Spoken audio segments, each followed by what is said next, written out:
Rita, it's always a pleasure to serve under your chairmanship. I want to congratulate the Honourable Member for Glasgow Central for securing this very important debate and for her tireless campaign on this very important subject. It sits in the context of the wider debate around universal credit, which will affect 1 million homeowners, just under 750,000 households on disability benefits, and also 600,000 single parents. 2 in 5 households will lose around £52 a week in payments on universal credit. And across the country, across many constituencies, there are entire families now who are going to be affected severely, if not already. In areas where universal credit has already been rolled out, food bank use has increased by 52%. And as the Honourable Lady has already said, as part of the 2015 package, from April 2017 onwards, low-income families are having a third who have a third or subsequent child lost their entitlement to additional support through child tax credits. I'll give way to my honourable friend.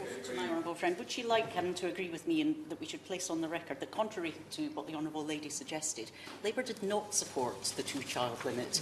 We abstained on second reading of the Welfare Reform and Work Bill, but voted against at third reading.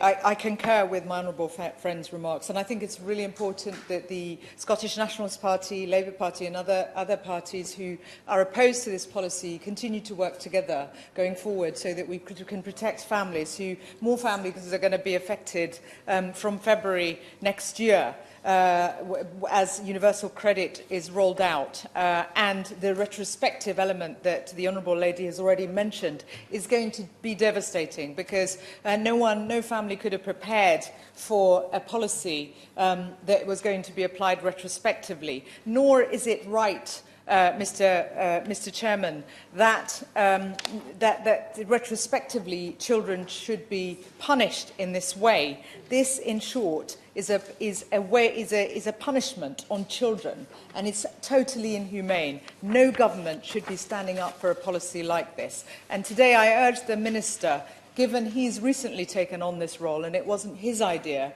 that he should reflect carefully on what's being said and the representation that's been made to him to make sure that this policy is reviewed and reformed. If there is an issue about large families, if this government thinks that families shouldn't be as large as they are and is concerned about family size, just as with teenage pregnancy, public education exercises can be more successful than punitive measures that punish children. If you look at the experience of developing countries, where family sizes have been brought down through education, through empowerment, through women's empowerment, where there is a case for working towards encouraging smaller families where families can't provide for them. That is a different debate to what's happening here. Philip Aston, the UN's rapporteur on extreme poverty and human rights, recently said of the two-child limit that it is in the same ballpark as China's one-child policy because it punishes people with more than 2 children. He also said the UK government has inflicted great misery on its people with punitive, mean-spirited and often callous austerity policies driven by a political desire to undertake social re-engineering rather than economic necessity. Mr. Chairman, it cannot be right that in one of the wealthiest economies in the world, our children face hunger and face punishment. I give way to the honourable gentleman.